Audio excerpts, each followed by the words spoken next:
முதல் பரிசு பைரவி. பைரவி அந்த எலுமிச்சையும் கீழே விழாம ஸ்பூனையும் பிடிக்காம. அடுத்து வருபவர் சத்யஸ்ரீ. எலுமிச்சை கரண்டி லெமன் அண்ட் ஸ்பூன்ல 2ஆம் பரிசு சத்யஸ்ரீ. 3ஆம் பரிசு சுஜா.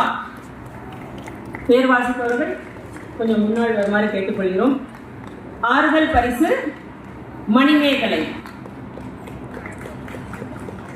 எலுமிச்சை கரண்டி. வினோத போட்டி, அதாவது ஒரு வித்தியாசமான ஒரு விளையாட்டு போட்டி. இதில் முதல் பரிசு பெறுபவர் பைரவி. பைரவி அவர்கள் கைத்தட்டுங்க. கஷ்டப்பட்டு ஓடி ஓடி பரிசு வாங்குறாங்க, உழைப்பிடுவாங்க. 2ஆம் பரிசு பெறுபவர் திருமதி விஜயா.